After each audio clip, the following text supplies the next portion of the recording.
Quel match nous a offert l'équipe de France ce week-end face à la Nouvelle-Zélande pour s'imposer sur le score de 30-29?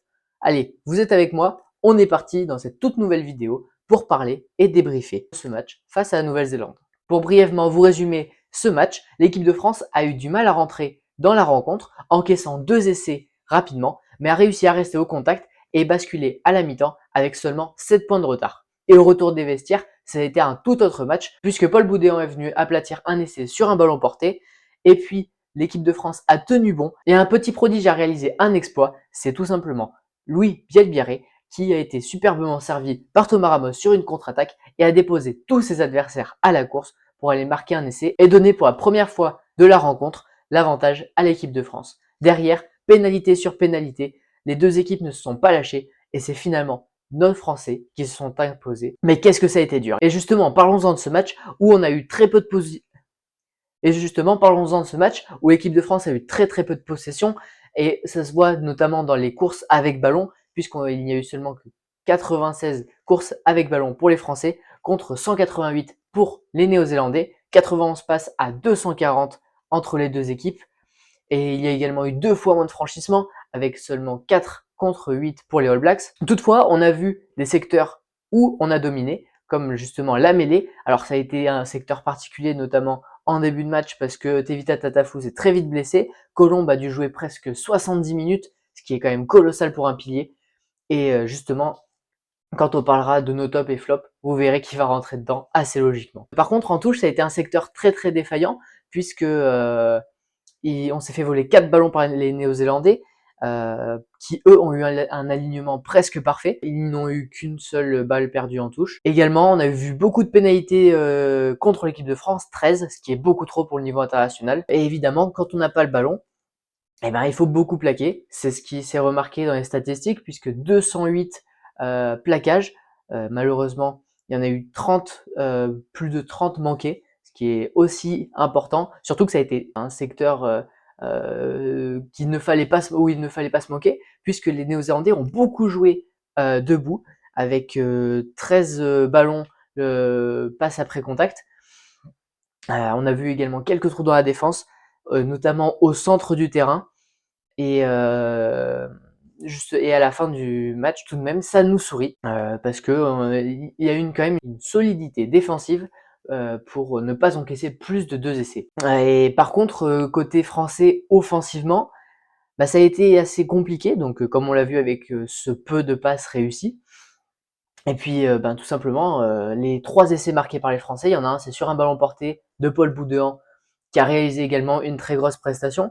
Mais ça monte donc essai à 0 passe et puis derrière, pareil, petite série de pick and go, même d'ailleurs c'est le premier essai et Ramos, qui vient décaler, pour Buros, qui n'a plus entre guillemets qu'à aller finir même si, ça a pas été si simple que ça et pour sa première sélection également, félicitations à Romain Buros qui a fait une très belle partie et mais c'est un essai à 2 passes seulement, tout comme l'essai de Bielbiarré, même pas une passe puisque c'est un jeu au pied de Thomas Ramos qui vient offrir l'essai aux Bordelais. Dans tous les cas, ça reste une très belle victoire, une très belle performance déjà de battre la Nouvelle-Zélande, mais il va falloir peut-être essayer d'être un peu plus solide pour conserver ce ballon. On avait vu justement le week-end dernier qu'on avait un peu laissé ce côté jeu de dépossession.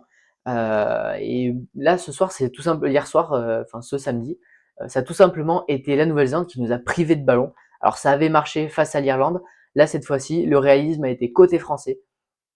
Et un peu à la manière d'une équipe sud-africaine qui, sur le peu de ballons qu'ils ont eu, ont pu marquer beaucoup d'essais. Et il faut savoir gagner de cette façon. Mais quelques interrogations tout de même, notamment au centre du terrain. Et bien justement, on va faire mes tops et flops de ce match. Alors, pour ce qui est des tops, je mettrai évidemment Bielbiarré, qui a été juste au-delà de son essai, a été très important, a fait peur sur chaque course, sur le peu de ballons qu'il a eu. Et donc, encore une fois, il nous montre que ce numéro 11, il est bien ancré sur ses épaules. On se demandait justement s'il valait pas mieux le décaler sur l'autre aile par rapport à Villiers. Le numéro 11, il va falloir aller se le chercher et pendant un bon bout de temps s'il continue à rester à ce niveau-là. Paul Boudin a été très très bon également hein, dans l'avancée, dans les plaquages très très solides. Et puis Peato Movaca, le talonneur qui fait pour moi un très bon match, 16 plaquages réalisés, comme Aldrit, Roumat lui finit à 18. Et en plus il a dû rentrer en fin de match pour remplacer Boudin qui s'est blessé. En troisième ligne, du coup il est rentré, ce qui n'a pas été simple. Et pour ça aussi, félicitations. Et puis Colombe, donc, qui a joué 70 minutes, ce qui est pas rien pour un pilier, mais il a été très précieux et il n'a pas forcément perdu en intensité. Très important également parce qu'il nous ramène 3 turnovers, 3 ballons récupérés, ce qui n'est pas rien. Et sur le peu de ballons qu'on a eu à jouer, ça a eu son impact. J'aurais pu rajouter Buros dans les tops pour sa première sélection, ce qui n'est pas rien puisque il a marqué un essai. Et sur le seul ballon aérien qu'il a fallu négocier, il s'en est très bien sorti. Donc une très bonne prestation en espérant peut-être le revoir en bleu d'ici le week-end prochain. À voir. Par contre, pour ce qui est des flops, je mettrai la défense au centre du terrain. Enfin, les centres en général qu'on n'a pas beaucoup vu. Moefana a été un peu éclipsé pendant cette rencontre.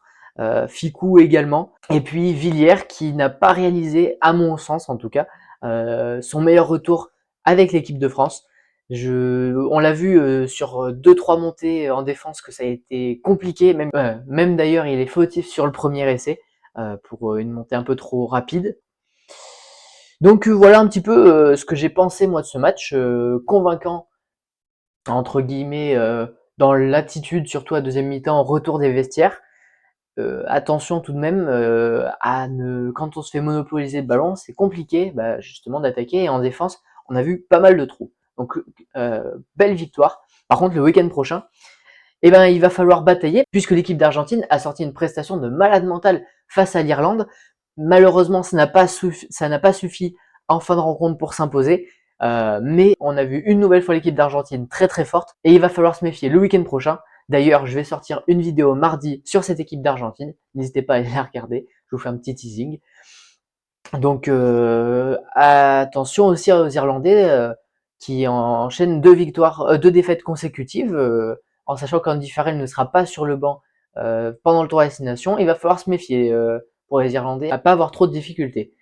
Et puis de son côté, l'Écosse a largement dominé le Portugal, mais le Portugal a été réaliste sur les quelques occasions qu'ils ont eues. Les Anglais ont également chuté contre l'Afrique du Sud, 3 défaites en 3 matchs. Alors les adversaires ont été à la hauteur, mais attention aussi aux Anglais qui revenaient très bien depuis la Coupe du Monde. Et attention, peut-être petite alerte avant le tour à destination. Puis l'Italie a eu très peur également, menée largement à la fin de la première mi-temps. Le match a été renversé pendant la deuxième mi-temps, heureusement pour les Italiens. Mais les Géorgiens n'étaient pas loin d'un nouvel exploit là ce week-end.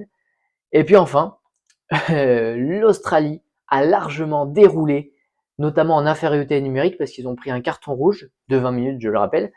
Et ça leur a souri d'être à 14 contre 15 face à des Gallois, encore une fois, en manque d'inspiration. Ça reste une nouvelle défaite, la 11e consécutive pour les Gallois. En tout cas, Warren Gatland a encore beaucoup de chemin à parcourir avec cette équipe galloise. Donc voilà, c'est la fin de cette vidéo. J'espère qu'elle vous a plu. N'hésitez pas à me dire ce que vous avez pensé de ce match de cette équipe de France, de la Nouvelle-Zélande ou des autres matchs du week-end. Si cette vidéo vous a plu, mettez un petit like, abonnez-vous, partagez la vidéo. Voilà, ça fait toujours plaisir, c'est très important évidemment pour moi. Je vous invite également à aller voir mon compte Instagram, TikTok ou encore X sur Twitter pour vous tenir au courant justement de l'actualité rugby le plus rapidement possible. Et puis on se retrouve mardi pour une nouvelle vidéo, cette fois sur l'équipe d'Argentine. C'était Oval News et moi je vous dis à plus.